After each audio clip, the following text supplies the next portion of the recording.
जय श्री राम।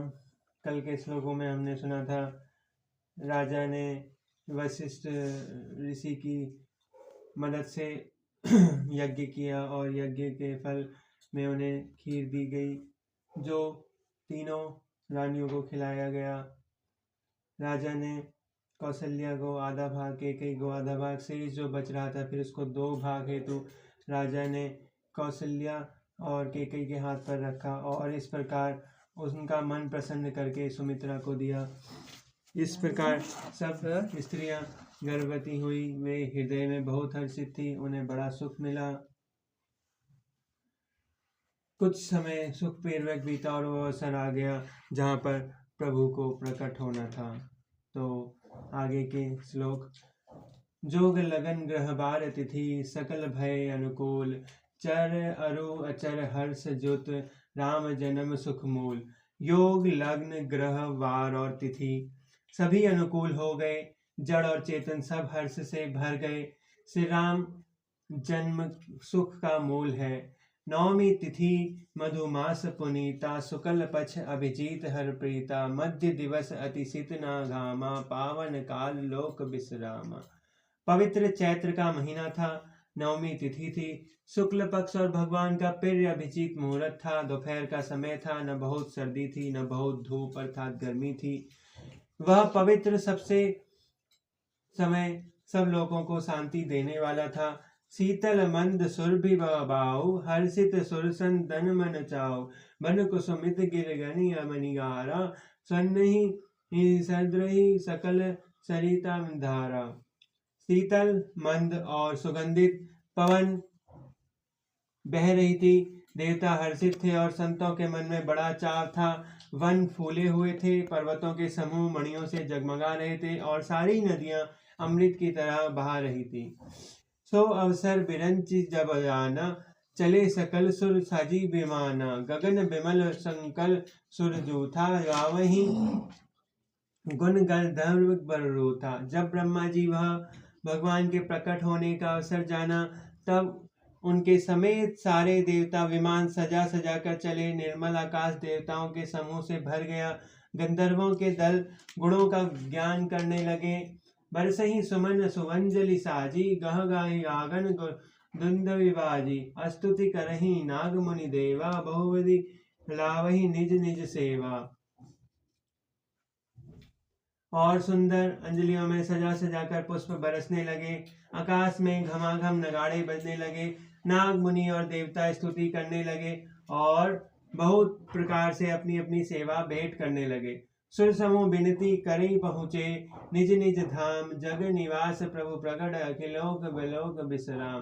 देवताओं के समूह विनती करके अपने अपने लोकों में जा पहुँचे। समस्त लोगों की शांति देने वाले जगाधार प्रभु प्रकट हुए।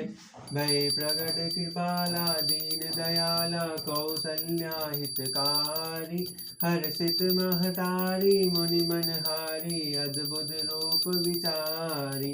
लोचन अभिरामा तनु घन श्यामा, निज आयुध भुजचारी, भूषण बनमाला नयन विशाला, शोभा सिंधु खरारी।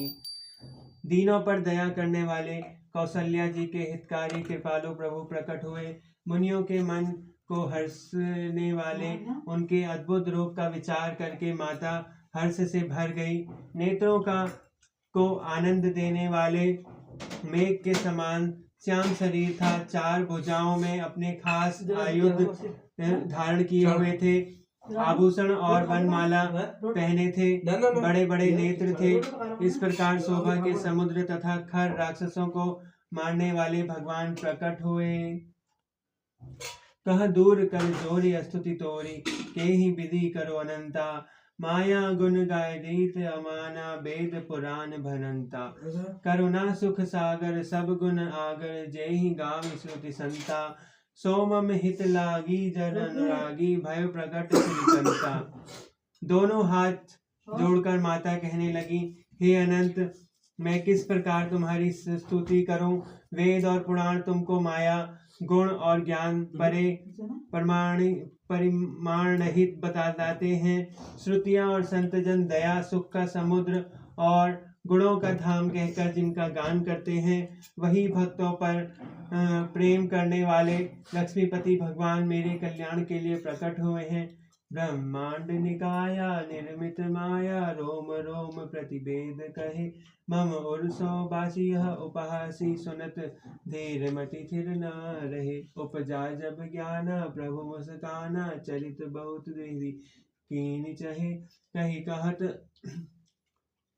सुहाई मातु बुझाई जेहि प्रकार सुत प्रेम लहे। वेद कहते हैं कि तुम्हारे प्रत्येक रोम में माया के रचे हुए अनेकों ब्रह्मांड के समूह हैं। वे तुम मेरे गर्भ में रहे। इस हंसी की बात सुनने पर धीर विवेकी पुरुष की बुद्धि भी स्थिर नहीं रहती, विचलित हो जाती है। जब माता को ज्ञान उत्पन्न हुआ तब प्रभु मुस्कुराए। वे बहुत प्रकार से चरित्र करना चाहते थे, अतः उन्होंने पूर्व जन्म की सुंदर कथा सुनाकर माता को समझाया, जिससे उन्हें पुत्र का वात्सल्य प्रेम प्राप्त हो। माता पुनि बोली सोमति डोली, तजहु तात यह रूपा कीज सुशील अति प्रियशील, यह सुख परम अनुपा। सुनि बचन सुजाना रोदन ठाना, होई बालक सुर भूपा। यह चरित्र जिगवही हरिपद पावही, तेन परहि भवकूपा। माता जी की वह बुद्धि बदल गई। तब वह फिर बोली, हे तात, यह रूप छोड़कर अत्यंत बाल लीला करो, यह सुख परम अनुपम होगा। यह वचन सुनकर देवताओं के स्वामी सुजान भगवान बालक होकर रोना शुरू कर दिया, और जो इस चरित्र का गान करते हैं वे श्री हरि का पद पाते हैं और फिर संसार रूपी कूप में गिर नहीं